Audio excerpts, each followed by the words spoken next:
वर्धमान नगर में रूपसेन नाम का राजा राज करता था। एक दिन उसके यहाँ वीरवर नाम का एक राजपूत नौकरी के लिए आया। राजा ने उससे पूछा कि उसे कर्ज के लिए क्या चाहिए, तो उसने जवाब दिया, 1000 तोले सोना। सुनकर सबको बड़ा आश्चर्य हुआ। राजा ने पूछा, तुम्हारे साथ कौन कौन है? उसने जवाब दिया, मेरी स्त्री, बेटा और बेटी। राजा को और भी अचंभा हुआ, आखिर 4 जने इतने धन का क्या करेंगे? फिर भी उसने उसकी बात मान ली।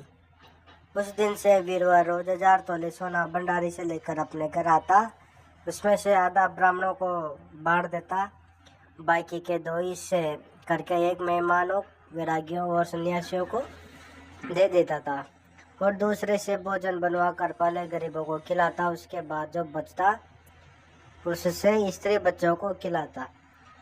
आपका काम यह था कि शाम होते ही डाल तलवार लेकर राज के पलंग की चौकीदारी करता। राजा को जब कभी रात को जरूरत होती वह हाजिर रहता।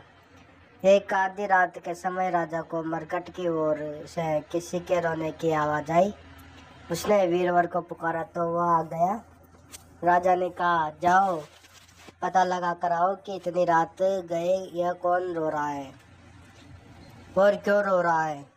वीरवर तत्काल वहां से चल दिया। मरकट में जाकर देखता है क्या है कि सिर से पांव तक एक स्त्री गानों से लदी, कभी नाचती है, कभी कूदते और सिर पटक पटक कर रोती है, लेकिन उसकी आंखों से एक बूंद आंसू की नहीं निकलती। वीरवर ने पूछा, तुम कौन हो, क्यों रोती हो? उसने कहा, मैं राजलक्ष्मी हूँ। रोती इसलिए हूँ कि राजा ने विक्रम के कद में खोटे काम होते हैं, इसलिए वहाँ दरिंदा का डेरा पड़ने वाला है। मैं वहाँ से चली जाऊंगी और राजा दुखी होकर 1 महीने में मर जाएगा। सुनकर वीरवर ने पूछा, ऐसे बचने का कोई उपाय है? स्त्री बोली, हाँ है। यहाँ से पूर्व में 1 योजन पर एक देवी का मंदिर है। अगर तुम उस देवी पर अपने बेटे का सी चढ़ा दो तो विपदा टल सकती है। फिर राजा 100 बरस तक बेटके राज करेगा। वीरवर घर आया और अपनी स्त्री को जगा कर रहा सवाल का। स्त्री ने बेटे को जगाया, बेटी भी जाग पड़ी। जब बालक ने बात सुनी तो खुश होकर बोला, आप मेरा शीश काट कर जरूर चढ़ा दे। एक तो आपकी आज्ञा, दूसरे स्वामी का काम, तीसरे यह दे देवता पर चढ़े, इससे बढ़कर बात और क्या होगी? आप जल्दी करें। वीरवर ने अपनी स्त्री से कहा, अब तुम बताओ। स्त्री बोली, स्त्री का धर्म पति की सेवा करने में है। निदान 4 जने देवी के मंदिर में पहुंचे।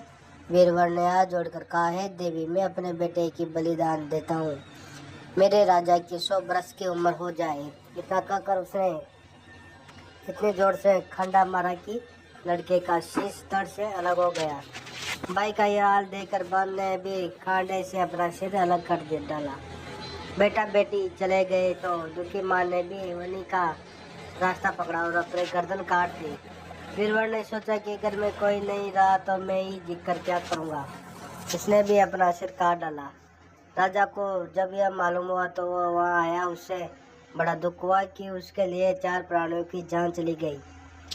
वह सोचने लगा कि ऐसा राज्य करने से धिक्कार है। यह सोच उसने तलवार उठा ली और जैसे ही अपना सिर काटने को हुआ कि देवी ने प्रकट होकर उसको हाथ पकड़ लिया। बोली, राजन, मैं तेरे साहस से प्रसन्न हूँ, तू जो वर मांगेगा सो दूंगी। राजा ने कहा, देवी, तुम प्रसन्न हो तो इन 4 को जिला दो। देवी ने अमृत छिड़क उन 4 को फिर से जिंदा कर दिया। इतना कहकर बेताल बोला, राजा बताओ, सबसे ज्यादा पुण्य किसका हुआ? राजा बोला, राजा का। बेताल ने पूछा, क्यों? राजा ने कहा, इसलिए कि स्वामी के लिए चाकर का प्रणाम देना धर्म है, लेकिन चाकर के लिए राजा का राजपाट को छोड़ देना, जाने को तिनके के समान समझ कर देने को तैयार हो जाना बहुत बड़ी बात है। यह सुनकर बेताल गायब हो गया और पेड़ पर जाकर लटका। बेचारा राजा दौड़ा दौड़ा वहां पहुंचा और उसे फिर पकड़कर लाया तो बेताल ने चौथी कहानी कही।